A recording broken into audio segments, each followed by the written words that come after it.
Southeast Asia is predominantly agricultural, but increased production of horticulture crops has not been adequate to meet demand. The main cause is high post-harvest loss.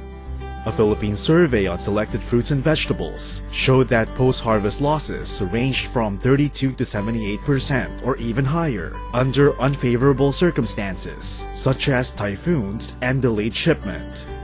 Post-harvest handling system is the weakest link in the production marketing chain for fresh produce. High post-harvest losses mean less available food and reduced income for farmers and traders. The time, resources, and labor used for production are also wasted. If losses are reduced by 10%, the country could save millions of pesos per year. Thus, in 1977, Australia and the Association of Southeast Asian Nations, or ASEAN, through their Economic Operation Program, decided to respond to the United Nations call for a reduction of post-harvest losses as a strategy to meet mankind's food requirements in developing countries. The Australian government provided the funds for the establishment of post-harvest laboratories in ASEAN, with an ASEAN Center in the Philippines. The mission of the ASEAN Post-Harvest Horticulture Training and Research Center, or ASEAN PHTRC, was to train the core post-harvest staff of the ASEAN member states then. The initial core staff of the ASEAN PHTRC came from the Department of Horticulture of the College of Agriculture of the University of the Philippines Los Baños, or UPLB. Auxiliary staff were tapped from other units of the university and government agencies. Visiting scientists also assisted in conducting the program. From 1978 to 1985, the ASEAN PHTRC established a nucleus of post-harvest researchers in ASEAN. It also conducted 8 ASEAN regional seminars and 3 international symposia on post-harvest handling during the same period, aside from many seminars and fora in the Philippines. From 1977 to 1985, it trained 1,803 post-harvest extension workers and researchers from ASEAN countries, and also enhanced the capabilities of existing post-harvest staff from around 22 countries around the world. In 1985, it fulfilled its mandate of training core post-harvest specialists, so the PHTRC ceased to be an ASEAN center. It was turned over to the Philippine government to become the National Center for Post-Harvest Handling of Perishable Crops. The present PHTRC without the ASEAN is known simply as PHTRC. Its vision is to be the center of academic and technological excellence on post-harvest science of tropical horticultural crops in the ASEAN region that is internationally connected and industry-oriented. Its mission is to modernize and enhance the global competitiveness of the Philippine horticulture industry through post-harvest systems development and improvement. The center is guided by its 3 major mandates. Most post-harvest basic researches in the country are done at PHTRC. It covers morphoanatomy, biochemistry, pathology and entomology, post-harvest physiology, biotechnology, engineering studies conducted in collaboration with the Agricultural and Bioprocessing Division of the Institute of Agricultural Engineering, UPLB, and socioeconomics. These basic researches have led to the development of technologies.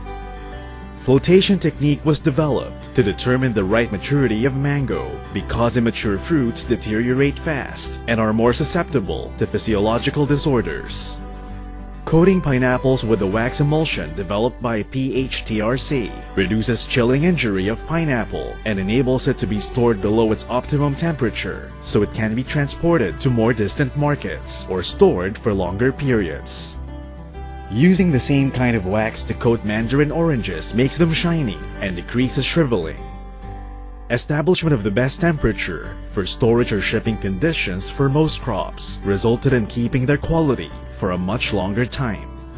Modified atmosphere techniques keep the good quality of commodities for a much longer time. Controlled atmosphere storage system, patented by PHTRC, doubles the length of time that the good quality of mango can be kept during shipment to Europe and the Middle East. The use of ethylene adsorbents, patented also by PHTRC, slows down ripening of fruits, fading of flower color, and slowing down of yellowing of leafy vegetables. Using ethylene adsorbent and modified atmosphere packaging in 15 kilogram capacity crates or cartons of solo papaya resulted in 60 to 90% fruits which are still green after 6 days. The technique has also delayed deterioration of Vanda orchids by 2 weeks. The design of a transport container van has been modified into a ventilated container van to decrease temperature inside sea-shipped vans of fruit. Vertical dividers used in non-ventilated vans can minimize losses of shipped banana. Appropriate packing houses have been designed for mango, banana, durian, dragon fruit, cut orchids, and roses. Appropriate packages have been determined for specific commodities to reduce damage during transport and storage. The proper heights for piling boxes of mango have been determined to prevent damage during shipment and storage. Various manual and mechanized sizers and sorters have been fabricated for different fruits and vegetables. Optimized hot water treatment controls diseases that cause much losses of mango and papaya during shipment. This is used extensively by traders, exporters, and processors of mango and papaya. Modification of the vapor heat treatment for the control of fruit fly solved the problem of a quality defect development in mango that caused their rejection by Japanese importers. Extended hot water dip controls fruit flies that prevent mango export to mainland China. A hot water tank fueled by liquefied petroleum gas makes commercial hot water treatment in the field or collection center possible and easy.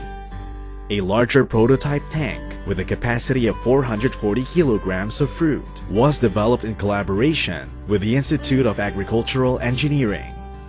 Treatment of cabbage with alum controls soft rot and harvested cabbage by 70%. Alum is a cheap and locally available chemical. Keeping tomato in chlorinated coir dust is a cheap and effective way for farmers to keep tomato in bulk storage under ordinary conditions. Cooling pads and other cooling techniques offer a simple and inexpensive way to lengthen the useful life of commodities. Other types of evaporative coolers were also designed.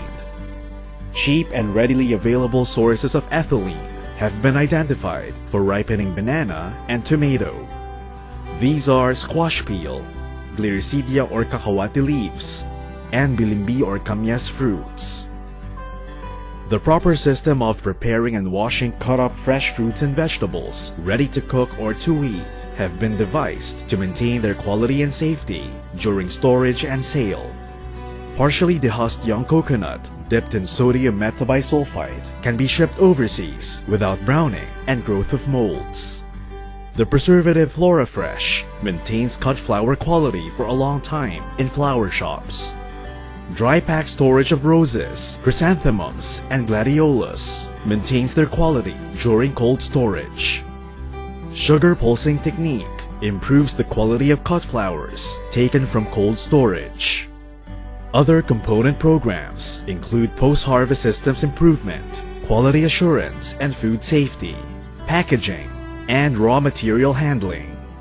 Commodity-based post-harvest systems, where improvement and impact have been made, are developed post-harvest technologies as component of the handling system in the export of mango to Japan, Hong Kong, and China, and the export of organic bungulan banana to Japan. The PHTRC extension program and activities include action research projects and technical assistance to industry.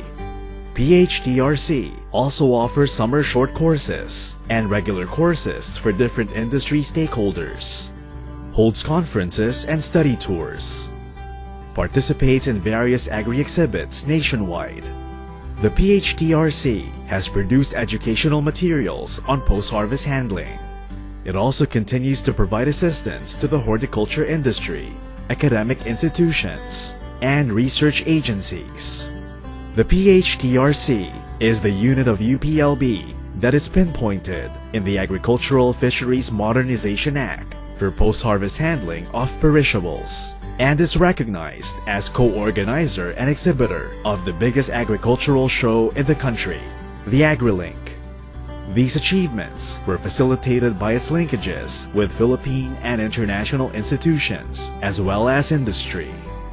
Due to its accomplishments, PHTRC has garnered 13 awards and accolades as an institution and more than 100 awards for its staff members. Through the years, PHTRC has supported instruction. It handles 8 subjects, leading to post-harvest field of specialization that is being offered by the Institute of Crop Science. It also supports instructional activities by initiating courses, publishing teaching materials, and providing its facilities for the courses. Today, the PHTRC continues its research and extension programs towards reducing losses, maintaining quality, and ensuring safety of perishable crops. UPLB provides its core funds, but most researches and training programs are funded by national and international agencies. Aside from providing funds, some international agencies also tap PHTRC for expert services and training. The PHTRC still faces the challenge of generating more basic information, especially on underutilized crops such as duhat, turmeric, arrowroot, and vegetable fern, among others, with industrial, nutraceutical, and medicinal potentials. It has to develop new and better post-harvest technologies and systems. It has to address training needs and strengthen the post-harvest extension delivery system. All these are being done towards a globally competitive horticulture industry.